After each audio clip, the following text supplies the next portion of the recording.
Hello dear student, आपका स्वागत है मेरे चैनल मैथ्स विद योगेश में। आज हम कक्षा 10 के गणित के अध्याय 2 का बेसिक जानेंगे। तो आइए शुरू करते हैं अपना। ठीक है, तो शुरू करते हैं। हमने पहले इसमें जान लिया था बहुपद की घात। तो बहुपद की घात क्या होती है? बहुपद की घात क्या होती है, आप बता सकते हैं आप में से कोई हमें? बहुपद की घात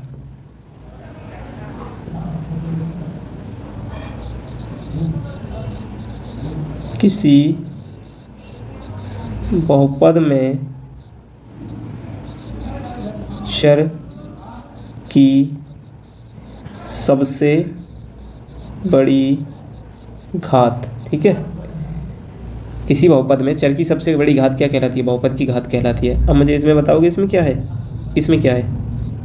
तो इसमें देखो 4x पे 1 की पावर है प्लस 2 है। ठीक है, तो इस पर बहुपद की घात कितनी है? 1 है। घात तो 1 है इसकी। ठीक है, और अगर बात करूँ इस पर, ये कैसा समीकरण है? अगर घात 1 होती है तो कैसा होता है? रैखिक होता है। इसी तरीके से इस एग्जाम्पल को लें, इसमें सबसे बड़ी घात 2 है तो बहुपद की घात क्या होगी? 2 होगी। इसी तरह इसमें सबसे बड़ी घात आप देख रहे हो, इसमें सबसे बड़ी घात है 7, तो सबसे बड़ी घात 7 होगी। और देखें हम इसमें क्या है सबसे बड़ी घात? देखो x की सबसे बड़ी घात क्या है? 3 है। इसमें सबसे बड़ी घात क्या है?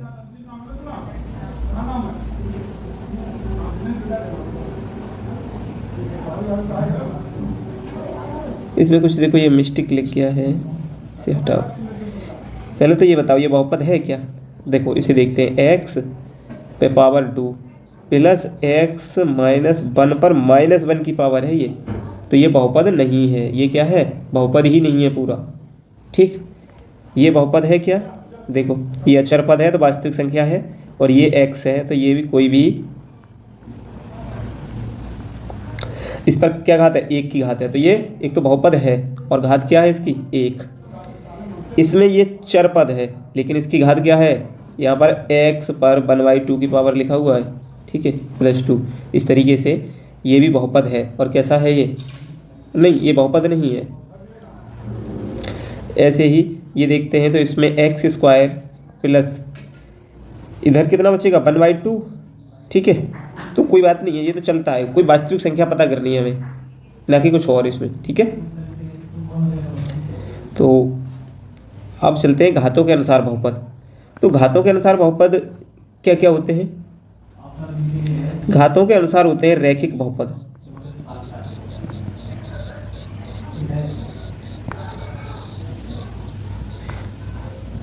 जिसकी घात क्या हो? 1। जिसकी घात क्या हो? सबसे बड़ी 1 हो, सबसे बड़ी घात। ठीक है, जैसे x प्लस 2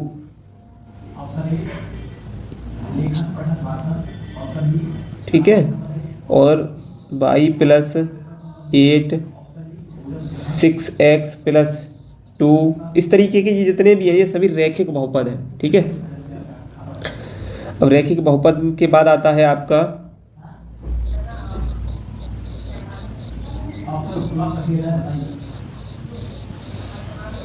द्विघात बहुपद। ठीक है, एक चीज़ और बताऊं पीछे, एक बात और, कि ये जो होते हैं ये ax प्लस b के रूप के होते हैं। ठीक है, जहां a तथा b कोई वास्तविक संख्या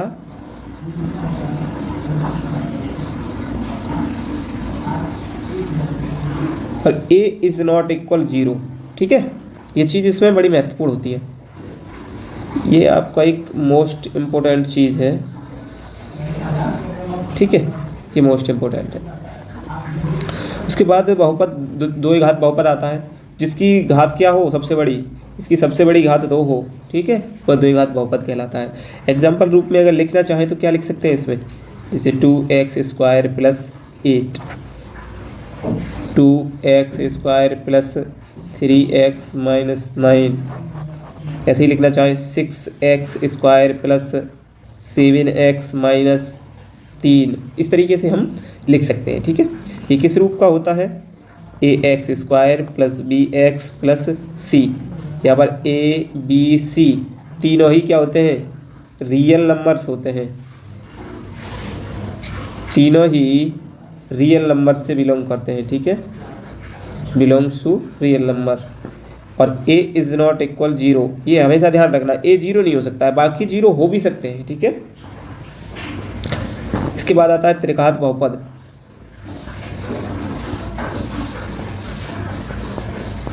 तो त्रिघात बहुपद में क्या होता है? सबसे बड़ी घात क्या होती है? 3 हो। ठीक है, किस तरीके का एग्जाम्पल हो सकता है? ये हो सकता है जैसे 9x³ plus 4x² plus 3x plus 2। ठीक है, ऐसा भी हो सकता है x³ प्लस 4x। ठीक है, ये भी त्रिघात बहुपद है। तो कुछ इस तरीके के हो सकते हैं, लेकिन इसकी ज़्यादातर फॉर्मेट क्या होती है? ज़्यादातर नहीं, फॉर्मेट ही यही होती है, इनकी भी फॉर्मेट यही है, इनकी भी फॉर्मेट वही है, ax³ plus bx² plus cx plus d, a b c d, ये क्या है? Belongs to real number. ठीक है, और a इज़ नॉट इक्वल 0। ठीक, अब बात कर लेते हैं इनके शून्यकों की। तो जिस पर जितनी घात होती है उतने ही शून्यक होते हैं उसके। एक बहुपद लेते हैं हम यहाँ पर। ठीक है, हम यहाँ पर एक ये बहुपद लेते हैं। इस बहुपद में क्या करते हैं? पहले x बराबर 2 रख देते हैं। x बराबर 2 रखने पर, जब x बराबर 2 रखोगे तो क्या आएगा? 2 दूनी 4 प्लस 3 प्लस के माइनस होगा ना, क्योंकि 3 तो ये प्लस का है, 3 दूनी 6 माइनस के 6x। अरे यार क्या हो, -4 देखो 4 से 4 कैंसिल हो जाएगा, यानी -6 बचेगा। ठीक है, अब यहाँ पर क्या होता है कि इसको k माना जाता है गणित की भाषा में। ये k है, k बराबर यहाँ 2 है, k बराबर 2 रखने पर यानी x। अब इसको हम कह सकते हैं कि यदि कोई px में px x में बहुपद है, यदि कोई इस चीज़ को हमने क्या माना? k मानते हैं, इसे k से डिनोट करते हैं। तो ये k रखने से जो मान आया, यानी px लिखते हैं हम किसी समी बहुपद को। अब यहाँ x बराबर हमने क्या रख दिया? px में x बराबर k। ठीक है, तो जो मान निकल के आता है उसे ऐसे लिखते हैं, pk पर जो मान आया ये आया, px का x बराबर k रखने पर pk इतना है, यानी इतना मान है ये। ठीक है, आगे समझते हैं इसमें क्या है। यदि px कोई बहुपद है, इसमें x के स्थान पर k रखने पर, जहाँ k कोई वास्तविक संख्या है, प्राप्त मान बहुपद px पर x बराबर k का मान कहलाता है, जिसे pk से प्रदर्शित करते हैं। ठीक, इसके बाद चलते हैं आगे। एक कंडीशन, यदि x बराबर k रखने पर pk 0 होता है तो k उस बहुपद का शून्यक कहा जाता है। यदि क्या किया जाए, यदि यहाँ पर ही देख लेते हैं कि x बराबर -1 रखने पर, ठीक है, x बराबर -1 रखो तो क्या आएगा?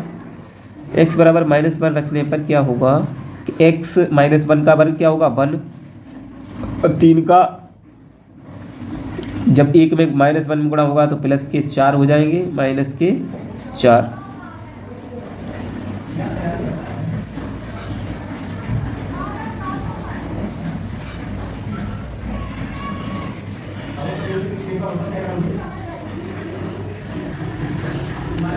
यहाँ थोड़ी सी गलती कर दी हमने, ये 3 आएगा। ठीक है, प्लस का 3 और ये प्लस का 4 -4 इज इक्वल 0 आता है। ठीक है, तो इस तरीके से अब ये क्या हुआ, यहाँ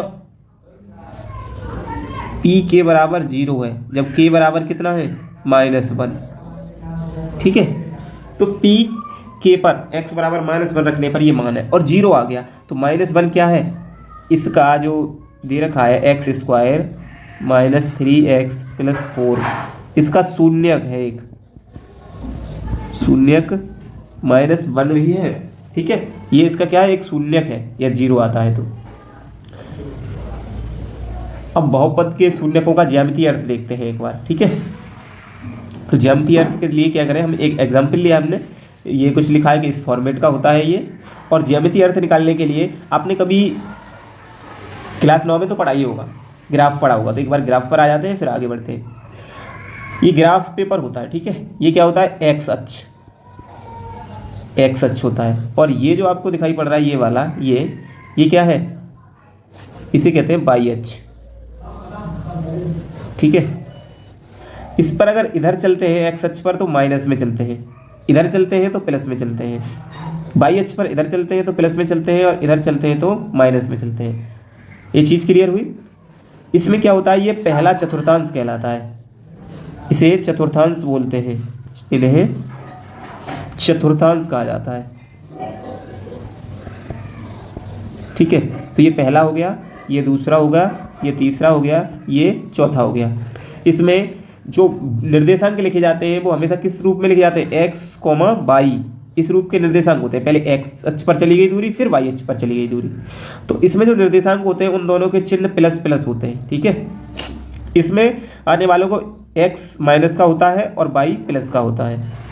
यहाँ दोनों ही माइनस के आते हैं, यहाँ आप एक्स माइनस का, वो एक्स प्लस का होगा और वाई माइनस का लेके आओ, ठीक है। इस तरीके से ये आपका ज्यामितीय निरूपण होता है।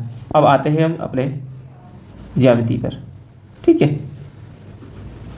एक ओवरव्यू देना था मुझे, मैंने समझा दिया, आपने वैसे 9th में पढ़ चुका होगा इस बारे में, ठीक। हम अपने सवाल पर आते हैं। तो क्या होता है, हमें दो निर्देशांक चाहिए होते हैं, एक्स के और वाई के। जब यहाँ एक्स तो दे रखा है, ठीक है, तो अगर हम एक्स का मान पुट करेंगे यहाँ तो क्या निकल के आएगा, वाई निकल के आएगा। तो वाई बराबर होता है आपका वह समीकरण, ठीक है। अब इसमें क्या करें, हम एक्स बराबर क्या रखें, पहले हम जो एक्स बराबर रखते जाएंगे वही निकलता आएगा। तो हम एक्स बराबर मान लो रख देते हैं -1 रख दें, ठीक है। यदि आप यहाँ -1 रखोगे तो ये कितना हो जाएगा, -2 + 3, कितना आंसर आएगा, प्लस का बना जाएगा, है ना। अब इस जगह हम -1 न रख के कुछ और रखें, जैसे आप क्या रख सकते हो, और इसमें 1 रख ले। कैलकुलेशन थोड़ी शॉर्ट करनी है बस, 2 + 3 तो क्या जाता है 5, ठीक है। ये क्लियर हुआ। अब हमारे जो निर्देशांक निकल के आए वो पहले निर्देशांक क्या निकल के आए, -1, पहला निर्देशांक आया -1, -1, पहला निर्देशांक। और दूसरा, हमें कोई भी ग्राफ बनाने के लिए किसी समीकरण का 2 निर्देशांक जरूरी होते हैं, आवश्यक, ठीक है। तो दूसरा है इसमें 1,5 यानी 1,5, ठीक है। अब हम अपने ग्राफ पर आते हैं। तो 1,5 कहाँ आएगा, 1 ये गया, वाई अक्ष पर 5 चले गए, यहाँ आ गए, ठीक है। ये है 1,5 वाला, और -1 तो -1 ये गया और +1 ये रहा, ठीक है। अगर हम इसको मिलाना चाहें तो ये कैसे मिलेगा, देखो ऐसे मिला दिया, मान लो हमने,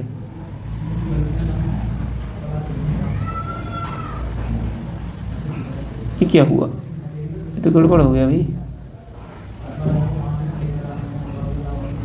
ऐसे ही खींचना पड़ेगा,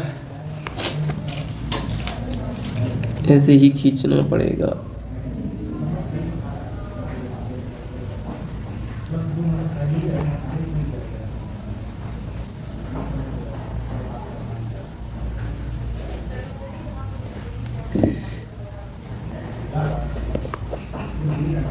देखो ये अगर इसे मिलाएंगे तो ये यहाँ से मिलते हुए जाएगा, लेकिन अब खींचूँ कैसे, इस पर कुछ स्ट्रेट लाइन वाला सिस्टम नहीं है क्या। फिर भी देखता हूँ, देखो टच करके अगर कुछ बनती है बात तो।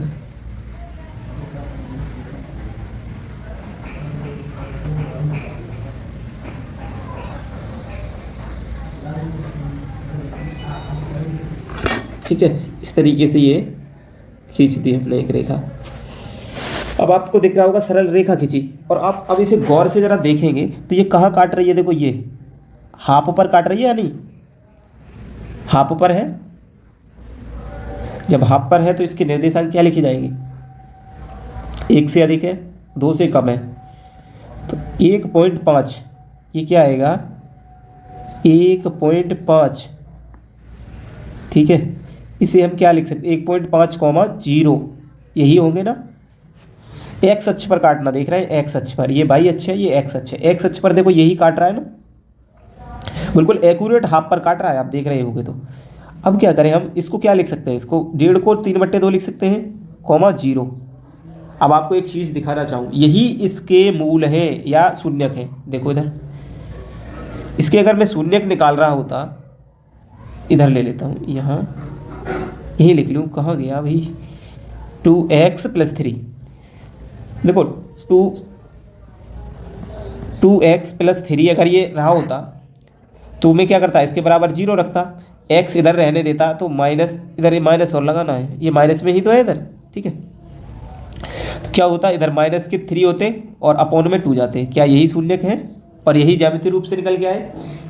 यानी अगर x अक्ष पर किसी भी px के मान, x अक्ष पर वो ग्राफ जितनी बार काटेगा, अगर द्विघात समीकरण है तो वो ग्राफ इस तरीके का होगा कि 2 बार काटेगा। अगर रैखिक है या एक ही स्ट्रेट लाइन बनती है तो एक ही बार काटेगा और एक उसका हल होगा। अगला आप बढ़ते हैं रैखिक बहुपद। एक रैखिक बहुपद ax + b a ≠ 0 के लिए y बराबर ax + b का ग्राफ एक सरल रेखा है जो x अक्ष को ठीक बिंदु -b/a, 0 पर काटता है। ठीक है, यही मैंने बताया था, x अक्ष पर इसी पर काटेगा। और ये वाला जो होगा यही इसका, देखो ये जो चीज़ होगी यही इसके मूल होंगे इतना। ठीक है, यह 0 क्यों है, क्योंकि y अक्ष पर तो दूरी चले ही ना, बिल्कुल। आप देखो एक बार, क्या यहाँ इस बिंदु के लिए हम y अक्ष पर चले, नहीं चले ना। तो हमने निर्देशांक तो कुछ निकाले, लेकिन मूल कहाँ से निकले, जो मूल या शून्यक है वो ऑटोमेटिक निकल आएगा, ग्राफ ही निकाल के दे देगा आपको। अब आते हैं हम द्विघात बहुपद पर। ठीक है, जब द्विघात बहुपद पर देखते हैं तो द्विघात बहुपद इस रूप का होता है, ax² + bx + c, और a ≠ 0 होता है। यहाँ पर भी कुछ इसी तरीके का सिस्टम रहता है। यहाँ y ज्ञात करने के लिए पूरा समीकरण उसके अपॉन में रख लेते हैं। ठीक है, अब क्या करते हैं, हम एक समीकरण ले लिया हमने, ये तो रखते चलते हैं। x बराबर 1 रखें, क्या आएगा, x बराबर जब 1 रखोगे तो क्या आएगा निकल के, देखो x 1 आएगा, -3 × 1 3 -4, तो माइनस के साथ 1 -7 कितना आएगा, 6 निकल के आएगा माइनस का। यानी ये निर्देशांक निकल के आए, x बराबर 1 रखने पर y बराबर -6 आता है। टेबल अभी नीचे बना लेंगे हम, ठीक है। पहले इसके मान रख लेते हैं, फिर हम अगर रखें x बराबर -1 तब क्या आएगा, तब निकल के आएगा हमारा -1 का तो वर्ग 1 होता है, और माइनस का गुणा -3 से करेंगे तो प्लस के 3 आएंगे और -4 होगा। यहाँ ये 4 से -4 बिल्कुल कट जाएगा, आपका 0 प्राप्त होगा। अब इसकी साइड में लिखना है हमें, पूरा निर्देशांकों को लिख लेंगे। अगला हम रख लेते हैं x बराबर 2, तो 2 दूनी 4 -2, अगर माइनस का है तो या -6 ही आएंगे ना, 6 -4, तो आप ये 4 से तो ये 4 कट जाएंगे, आपका माइनस का 6 बचेगा यहाँ पर। ठीक है, x बराबर -2 रखने पर क्या आएगा, देखो -2 रखेंगे तो भी इसका वर्ग 2 आएगा, यहाँ प्लस के 6 हो जाएंगे, यहाँ माइनस के 4 हो जाएंगे। तो आप प्लस के 8 में से माइनस के 4 घटाओगे तो 4 बचेंगे प्लस के। ठीक है, तो एक और निर्देशांक याद कर लेते हैं अभी, फिर आगे बढ़ते हैं। यहाँ x बराबर ये रख लिया, x बराबर 0 रख दें, तब x बराबर 0 रखने पर कितना आएगा, ये 0 हो जाएगा, माइनस ये भी 0 हो जाएगा, -4, तो आपका आंसर -4 ये बनेगा एक निर्देशांक। ठीक है, हम निर्देशांक देखते हैं क्या क्या निर्देशांक बने। एक बार ये बना 1, -6। ठीक है, अगला बना -1,0। देखो 1,6 ये हो गया, -1,0 ये हो गया, ये हो जाएगा 2,-6, 2,-6 हो गया ये। फिर देखो ये होगा ये वाला -2, ये -2,4, -2,4 अगला वाला। फिर होगा 0,-4, 0,-4। ठीक है, तो ये इसके निर्देशांक रहे कुछ।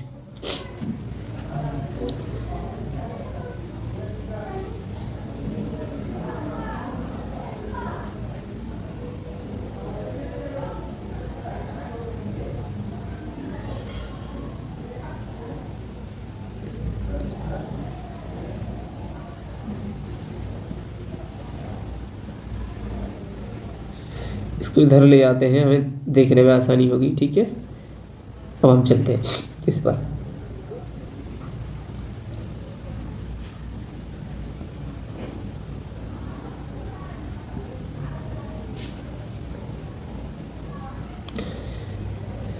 अब देखो क्या क्या निर्देशांक है, पहले इसमें लगा लेते हैं। 1,-6, 1,-6 इधर आएगा ये, 1,-6 ये आएगा। ठीक है, 1,-6 ये आ गया। फिर है -1,0, -1,0 यानी कि ये यहीं आएगा बिल्कुल। ठीक, उसके बाद 2,-6, 2,-6 ये आएगा। अगला है आपका 2,-4, 2,-4। ठीक है, कुछ ग्राफ गड़बड़ हो रहा है क्या? -2,4 है,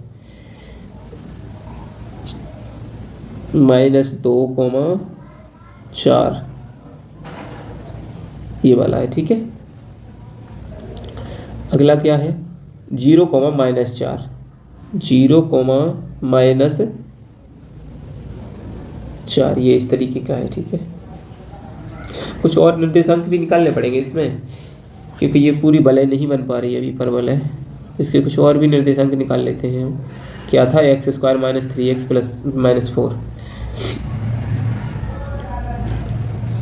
x बराबर 3 रखने पर क्या होगा, x² का 3 तिया 9 और माइनस के 3 तिया 9, क्योंकि 3 ही है ना, 3 तो 3 तिया 9 और आपका यहाँ 4 माइनस का। ठीक है, माइनस का 4, तो आपका माइनस के 4 बचेगा, 3,-4। अगला क्या आएगा 3,-4। ठीक है, ये निकल के आया। x बराबर -3 रखने पर क्या आएगा, अरे -3 का वर्ग तो 9 ही होगा, लेकिन यहाँ प्लस के 9 और यहाँ प्लस के 9 माइनस के 4, तो 9 9 9 18, 18 में से 4 जाएंगे तो आपको बचेगा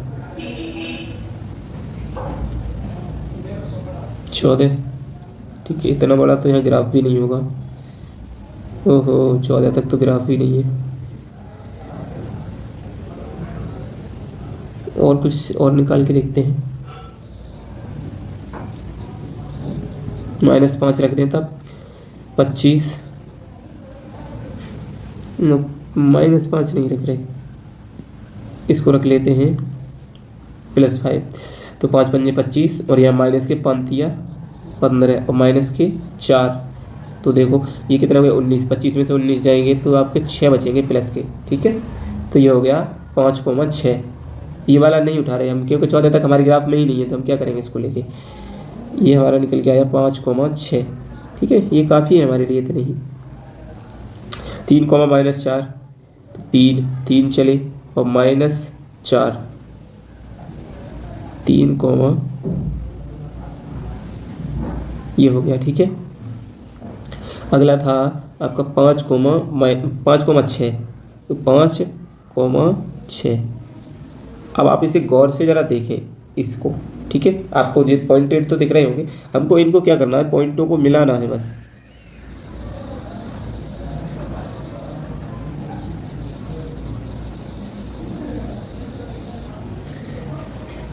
आप देख रहे हैं कि ये अगर सही तरीके से खींचा जाए, एक बार सही खींचूं क्या, थोड़ा खींचने में नहीं आ पा रहा है, लेकिन आप एक मोटा मोटा अनुमान समझ लीजिए, ये ग्राफ या तो ऐसे बनता है या ग्राफ ऐसे बनता है, दो ही जगह काटेगा। अब यहाँ काट रहा है, तो आप यहाँ देखिए, यहाँ काट रहा है, यहाँ कितना है, यहाँ पे है -1,0, ठीक है, तो ये मूल है इसका। और इधर है आपका 4,0, तो ये दोनों मूल है इसके। कौन कौन से, -1 और एक 4, ये दो मूल है इस समीकरण के, ठीक है। ये क्या है, इसके शून्यक है, ठीक है। नहीं, आप अगर नहीं समझ आ रहा तो एक बार सिद्ध करके भी दिखा देता हूँ मैं। ये था x² - 3x - 4, इसके मूल निकाल के देखो एक बार कैसे निकलते हैं, निकालो। इस तरीके से देखो कि गुणा होके आए आपका 4 और घटा के आए 3, तो x² माइनस का 4x प्लस x कितना हो गया, 3x हो जाएगा। और 4 का जहाँ एक ही तो गुणा, 4 का एक में गुणा करेंगे तो कितना आएगा, 4 आएगा ना, ठीक है। इस मध्य पद को तोड़ के इसे जोड़ने घटाने पर, यानी हमें पता चल ए बी बराबर ये आना होता है, ठीक है। यहाँ ए बी बराबर 3 लाना है हमें, -3, और ए बी बराबर लाना है -4। तो हमने इसे तोड़ा -4 और 1 में, ठीक है। ऐसे ही इसमें देख लो, -4 और ये 1 प्लस का 1, ठीक, इस तरीके से तोड़ लिया। अब यहाँ कॉमन ले लो आप, तो कॉमन यहाँ क्या आ जाएगा, x आ जाएगा कॉमन। x कॉमन आते ही यह क्या रह जाएगा, x - 4। यहाँ आपको कुछ नहीं करना है, 1 कॉमन लेना है, ओनली x - 4 बच रहेगा, -4 है। अब देखो इनमें से क्या कॉमन बन रहा है, दोनों में से x - 4, ये कोष्टक में 1 बचेगा, x + 1, ठीक है। यदि मैं कहूँ x - 4 = 0, तो x बराबर 4, देखो x बराबर 4 निकाला था कि नहीं निकाला था, ठीक है। इसी तरह x + 1 बराबर अगर 0 हो तो x बराबर -1, क्या देखो यही आया है, ठीक है। तो ग्राफ से हम उसके शून्यक निकाल पाते हैं। अब एक चीज़ और, एक बात और है इसमें, ओह ये पेज खाली रह गया है क्या बीच में, ओह ये कैलकुलेशन के लिए छोड़ दिया होगा मैंने। ऐसा मैं टाइम बचाने के लिए पहले नोट कर लेता हूँ इन चीज़ों को, ठीक है, नहीं तो टाइम काफ़ी बड़ी वीडियो हो जाएगी, मैं साथ साथ लिखूंगा तो। अब क्या होता है कि y बराबर ax² + bx + c के ग्राफ के आकार 3 परिस्थितियों के प्रदर्शित होते हैं, ठीक है। इसको एक चीज़ लिखना चाहें तो एक पॉइंट में लिखा दूँ आपको, मुझे याद आ रहा है कि ये परवलय बनते हैं, इसको जो इस तरीके का स्ट्रक्चर बनता है ना, इसको परवलय कहते हैं। जो ऐसा स्ट्रक्चर बनता है या ऐसा स्ट्रक्चर बनता है, ठीक है, इसको हम परवलय कहते हैं।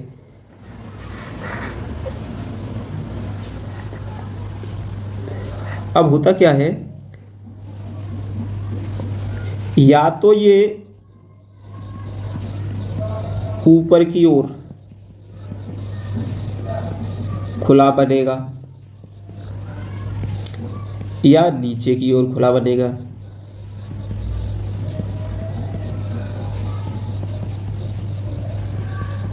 ठीक है, ऐसा या फिर ऐसा।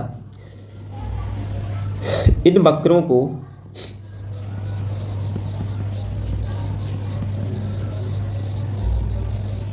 परवलय कहते हैं। क्या कहते हैं, परवलय, ठीक है। अब आते हैं अपने इस पर। यह क्या होता है, 3 प्रकार के ग्राफ प्रदर्शित होते हैं। कैसे, एक तो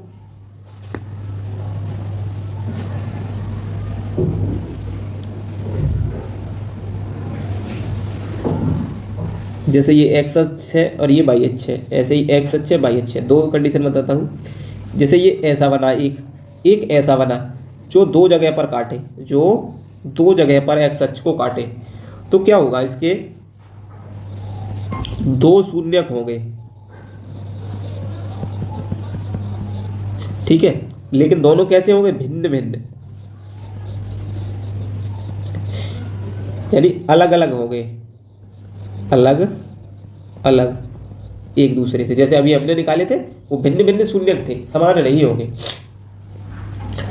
कंडीशन सेकंड क्या आती है, कंडीशन सेकंड ये आती है कि इस तरीके से ग्राफ है मान लो ये, ठीक है, तो जो परवलय बनेगा वो इस तरीके से बनेगा, ऐसे टच करता हुआ, सिर्फ एक जगह टच करेगा, सिर्फ एक जगह।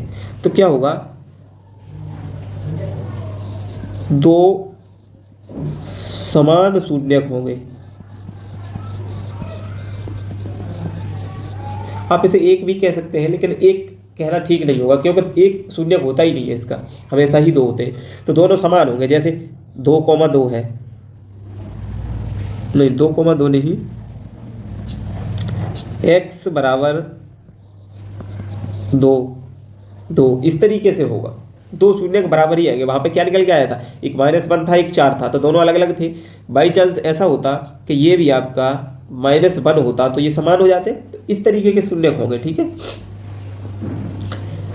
अगली कंडीशन है आपकी तीसरी, ठीक है, और तीसरी कंडीशन क्या है कि जैसे ग्राफ ये बन गया इधर, इसका ग्राफ इधर नीचे की तरफ बन गया, तो इसमें क्या होंगे, कोई शून्यक नहीं होंगे, ठीक है, इसके कोई शून्यक नहीं होंगे। इस तरीके से 3 कंडीशन होती है इन परवलयों की।